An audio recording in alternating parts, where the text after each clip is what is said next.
Bienvenidos nuevamente a la materia de Integradora 1 de la carrera de TCU en Desarrollo de Negocios y Área de Mercadotecnia en la Universidad Tecnológica de la Costa. Esta ocasión vamos a iniciar con esta primera clase de manera online y vamos a ver los temas referentes al entorno de la empresa. Recordemos que esta materia como integradora únicamente les va a dar la oportunidad de generar el producto final para demostrar la competencia que han adquirido. En este caso, vamos a ver en la primera unidad lo referente al diagnóstico del mercado. Y el primer tema que tenemos que ver es el análisis del entorno de la empresa. Muy bien, pues empecemos. Eh, en primera instancia, dentro de todo el proceso que vamos a hacer, hay que entender que la empresa no está sola. La empresa siempre va a estar reaccionando de acuerdo a lo que pase tanto dentro de la misma como lo que pase afuera. Su competencia, el gobierno, las pandemias, por ejemplo. ¿Sí?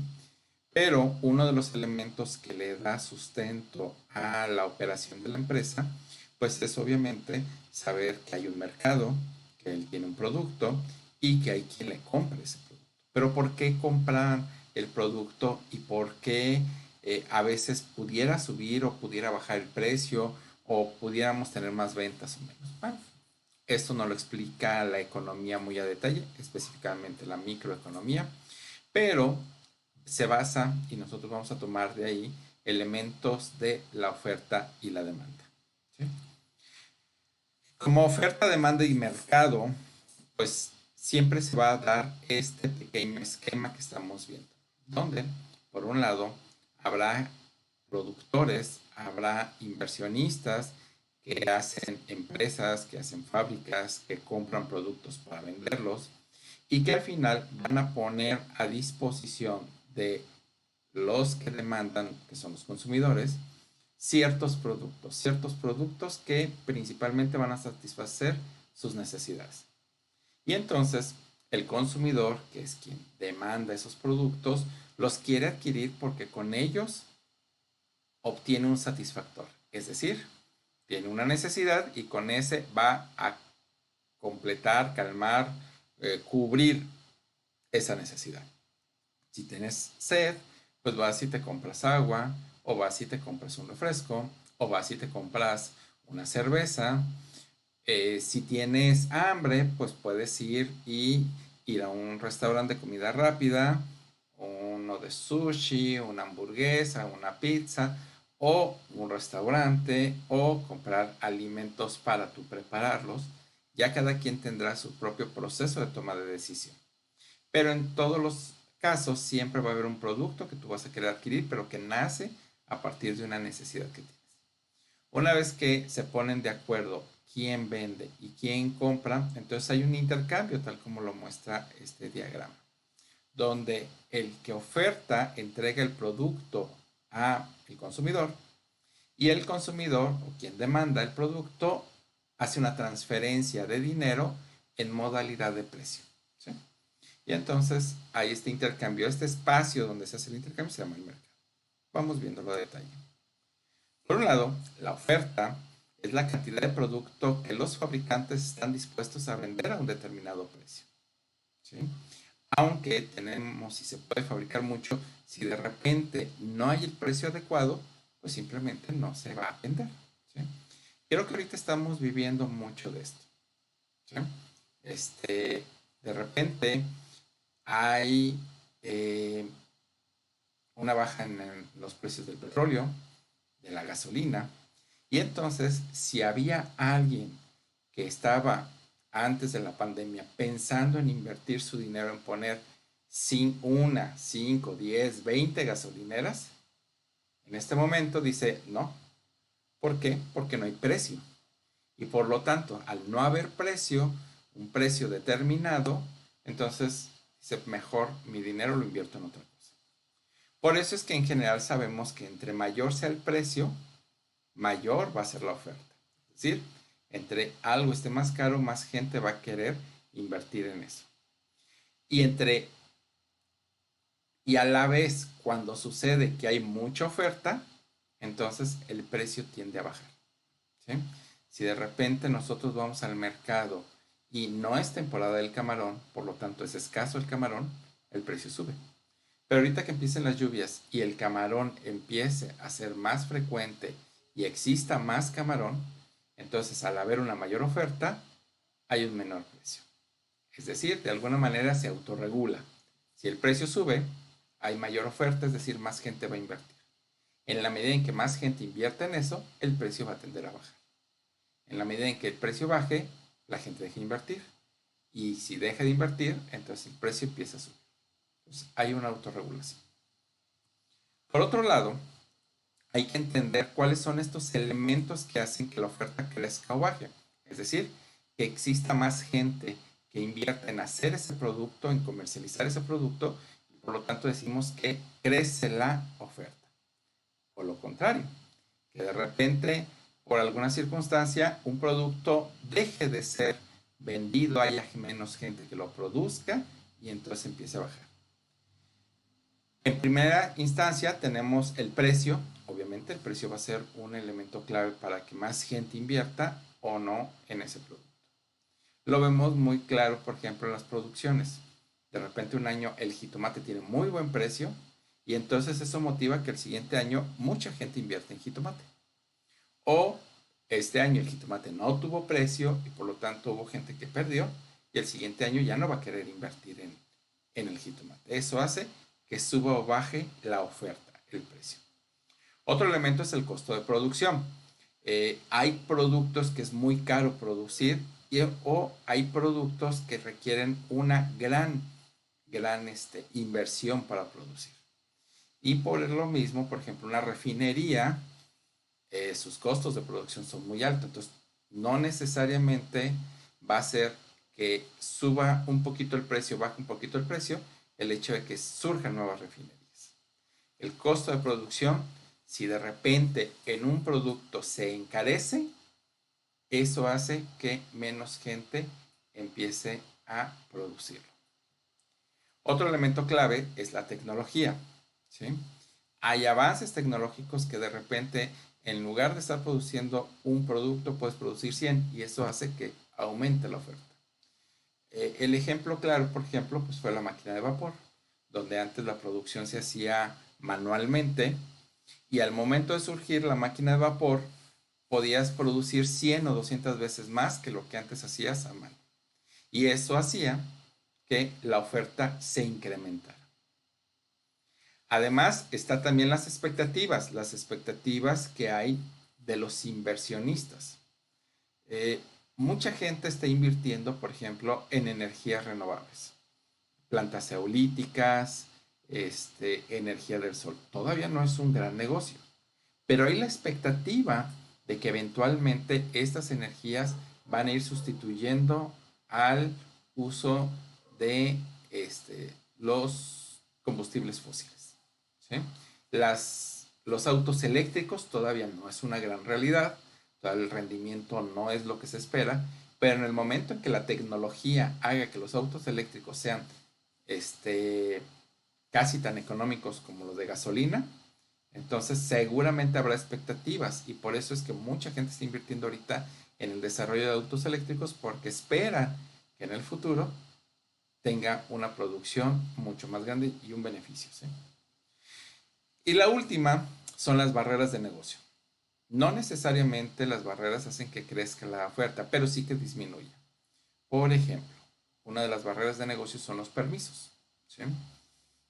Si fuera muy fácil en este momento sacar, como en algún momento lo fue, permisos de taxi, seguramente mucha gente sacaría su permiso y de repente habría el doble de taxis, pero realmente no lo hay.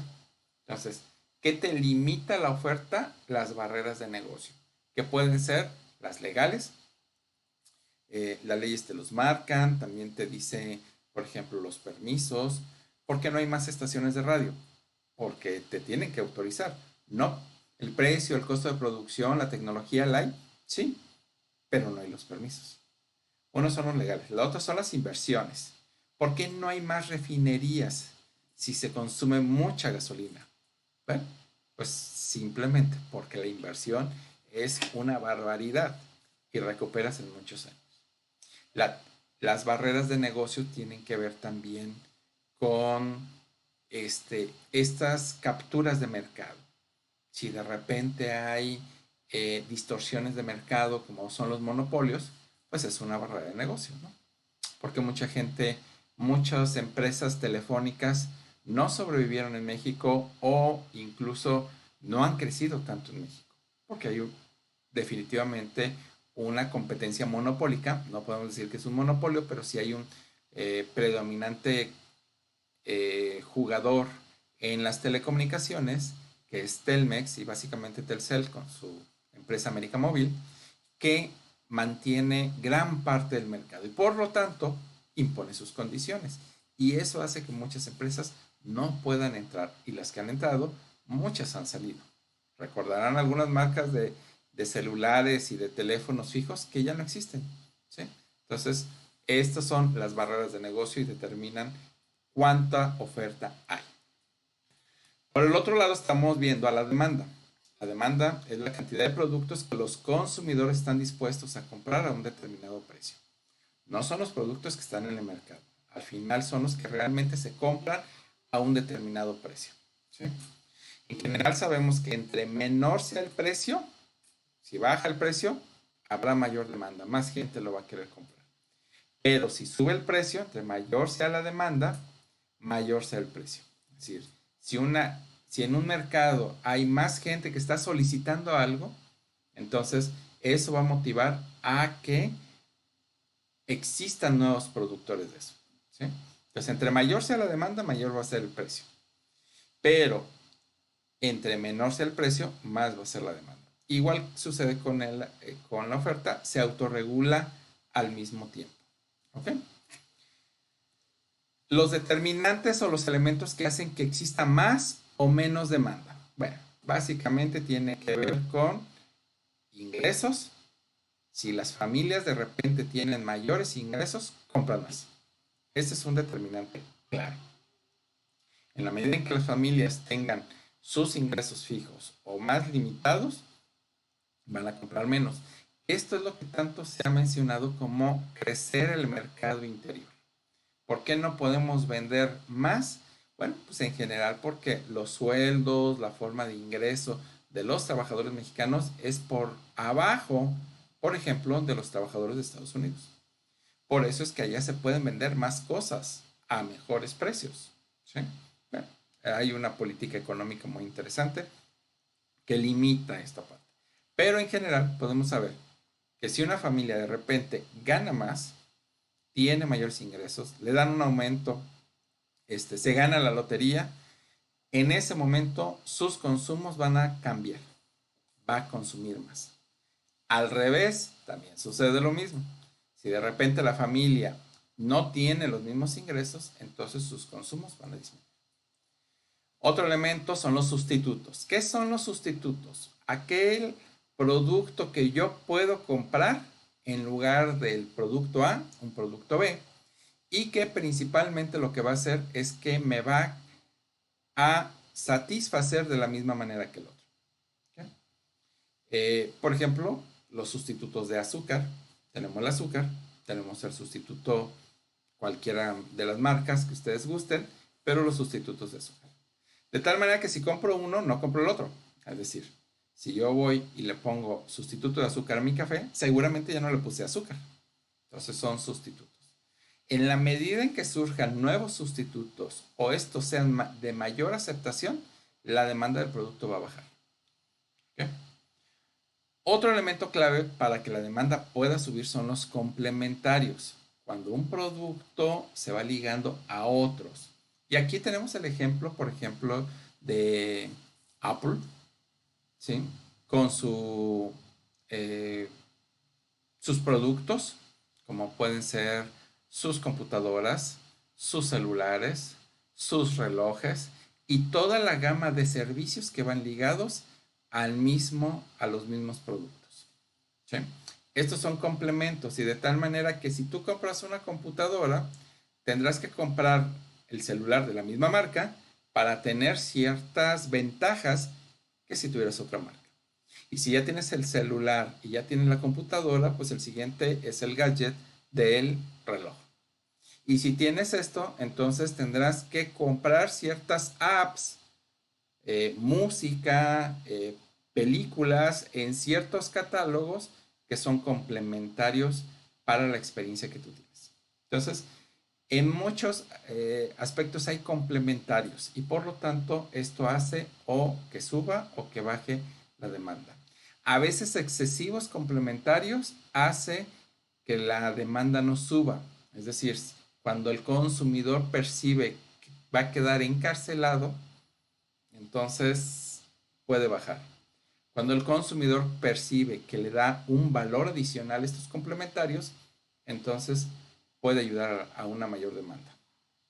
Y por supuesto, y en la cancha en la que ustedes juegan como mercadólogos, está el último de los determinantes, los gustos y preferencias.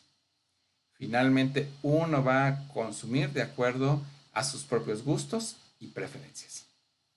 Y estos los vamos a ir adquiriendo, los vamos a ir refinando y los podemos ir cambiando.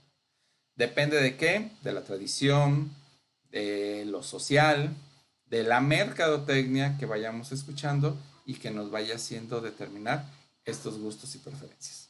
¿Bien? Muy bien. Por otro lado, ¿qué es el mercado? Bueno, pues el mercado es el espacio físico o virtual donde se hacen estos intercambios y se llega a un equilibrio entre lo que se oferta y se demanda a través del precio. ¿Ok? Entonces, si de repente el producto se eleva mucho, pues simplemente la gente deja de comprar o compra sustitutos. ¿Sí? Ya no hay. Llegó la temporada del mango y el mango bajó, todos compramos mango. ¿Qué significa? Que a lo mejor no estamos comprando plátanos o no estamos comprando manzanas. ¿Sí? Entonces, los de las manzanas empiezan a sufrir y entonces tienen que bajar los precios. ¿Por qué? Porque hay mucho mango. Y entonces ahí es donde el mercado le va diciendo a cada uno de los productores si va a subir o va a bajar. ¿Por qué de repente el precio del jitomate está muy alto? ¿Por qué de repente el precio del camarón está muy alto, muy bajo? Bueno, depende también de estas condiciones, estos determinantes, pero al final en el mercado y sobre todo en la competencia vamos viendo justamente cómo se va ajustando el precio. Si yo quiero vender mi producto que tengo mucho y lo ofrezco 2 pesos abajo de los demás, es muy probable que lo mueva mucho más rápido que aquel que lo ofrece más alto. Lo vemos, por ejemplo, vayan ustedes a comprar camarón, ahí donde están todas las vendedoras de camarón. Y vamos a ver cómo de repente llegan y el camarón está barato, el camarón está intermedio, pero si hay alguien que vende más abajo, lo más seguro es que los demás bajen su precio y al final todos quedan en un mismo precio. Pero en un inicio se ajustan, ¿sí? Y entonces si alguien tiene mayor ventaja y tiene mayores clientes, seguramente eso le dará elementos para subir el precio. Si alguien es nuevecito y nadie lo conoce, seguramente serán elementos para bajar el precio. Y todos los demás se tendrán que ajustar. Esto es lo que se llama el mercado. ¿Sí? Y volvemos a nuestra imagen original. Hay una oferta, que son los productores que llegan al mercado y dicen, tengo todos estos productos a este precio.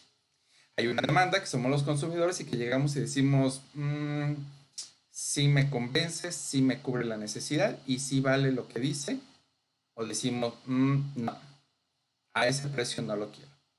Y entonces, cuando empieza a no venderse, ustedes lo van a ver en las tiendas de autoservicio, de repente hay una góndola donde dicen oferta. Y todo esto se va a vender a precio más bajo. ¿Por qué? Porque no hubo quien lo comprara a ese precio. ¿Sí? Y entonces lo van a tener que bajar. Y al final hay un intercambio. Productos por dinero en forma de precio. ¿Sí? Esto nos lleva a los elementos básicos de la mercadotecnia, de saber qué es lo que quiere el consumidor, cuál es su necesidad y sobre todo determinar cuánto está dispuesto a pagar por cubrir esa necesidad, para que en la percepción del consumidor lo que está pagando sea justo, ¿sí? Que él está recibiendo un valor similar o mayor al valor del dinero que está pagando. Por otro lado, ese es el primer elemento que hay que determinar y descubrir. O sea, nuestro negocio será negocio en la medida en que podamos vender productos. Y lo vamos a poder vender en la medida que tengamos consumidores. ¿Sí? Y estos consumidores van a nacer a partir de poder entregarle un satisfactor que cubra esa necesidad que tiene. ¿Okay? Por otro lado, también tenemos que hacer un análisis interno de la empresa. Cuando nosotros hagamos un diagnóstico de mercado, tenemos que tener entendido las capacidades de la empresa. ¿Cuáles son estas capacidades? Bueno, pues recursos humanos, cómo son las estrategias, sus recursos financieros, sus costos y márgenes que tenemos en los costos, qué equipos e instalaciones y capacidad de estos equipos e instalaciones y cuáles son las características del servicio que damos. De nada nos sirve hacer una proyección de aumento de ventas si ya no tenemos capacidad para producir más. Y no la podemos tener probablemente por los equipos o instalaciones, pero también por los recursos humanos. Si no tenemos quien venda, quien lo distribuya, si nuestra estrategia no va en ese sentido, si los recursos financieros que tenemos no son suficientes.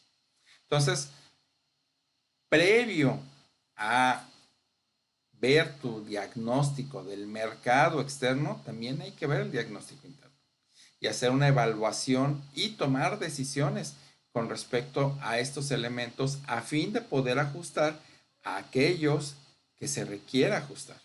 ¿Sí? De todas maneras, este es un proceso permanente de la dirección, el estar aumentando las capacidades, el tener un trabajo colectivo con cada una de las áreas para que ninguna de ellas genere un cuello de botella. ¿Sí? Pero en nuestro análisis tenemos que ir viendo esto. También, como análisis general, pues está el análisis externo. ¿Sí? ¿Cuál es la diferencia entre el interno, análisis, la parte interna de la empresa y la externa? Pues dirán, pues de las puertas para adentro y de las puertas para afuera. Sí, en general así es. Pero podemos decir que en específico, en los elementos internos son aquellos que nosotros controlamos. Y los elementos externos son los que no controlamos, los afectamos, sí, nuestras decisiones lo afectan, y lo que ellos hacen nos afecta, pero no podemos decidir por ellos.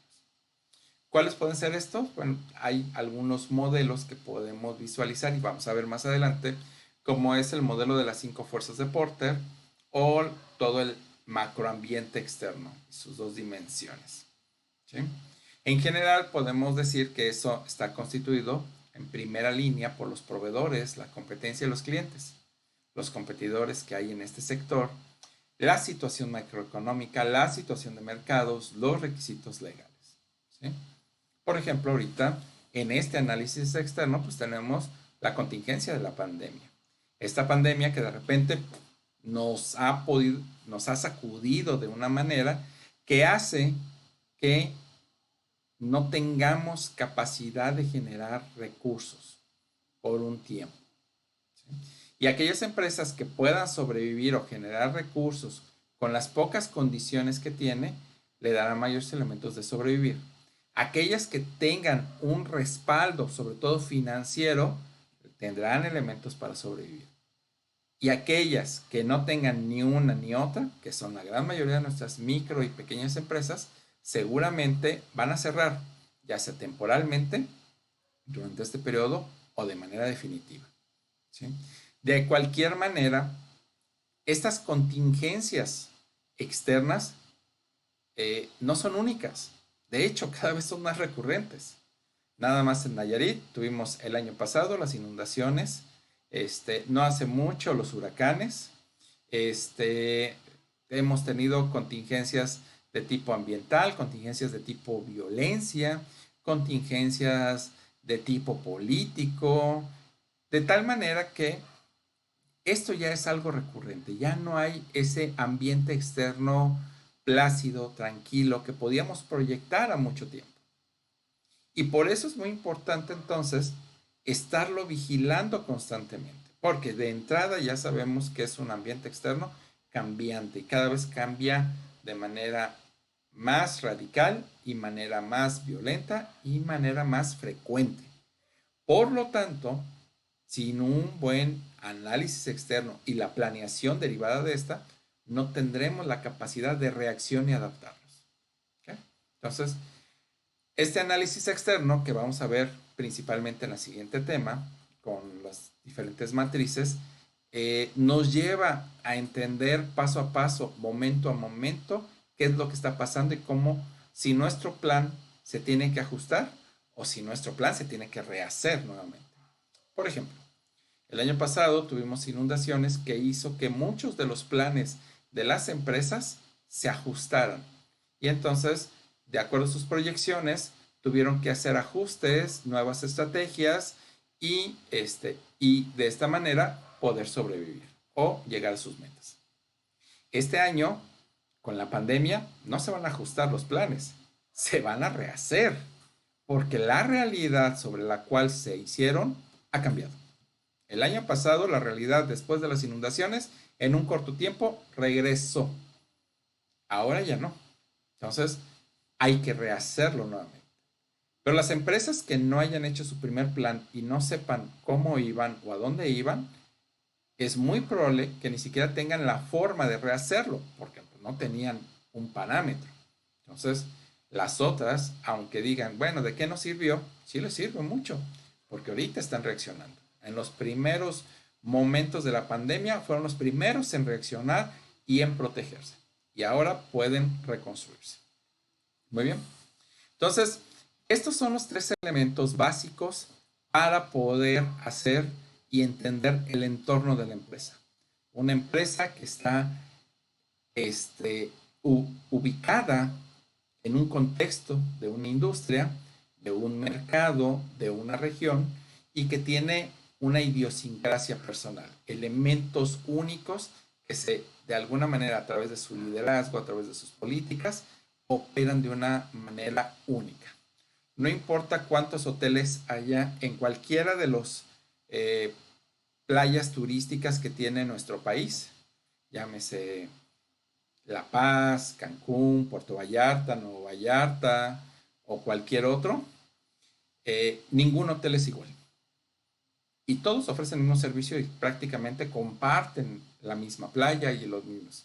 Sin embargo, el mercado de cada uno de ellos llega a ser muy diferente, pero además su forma de operar por los recursos que tiene también es muy diferente. Entonces, antes de hacer un diagnóstico, antes de proyectar hacia dónde pueden ir sus productos, sus servicios, hay que conocer a la empresa y el entorno que hay. Con esto terminamos en la clase de hoy. De todas maneras, muchachos, ya saben los medios de contacto que tenemos, tanto su clase en Classroom como el grupo de WhatsApp, por cualquier duda, cualquier comentario, a través de estos medios podemos nosotros estar en contacto y poder aclarar todo lo que ustedes requieran. ¿Sí? Sin más por el momento, agradezco su tiempo y nos vemos en la siguiente clase.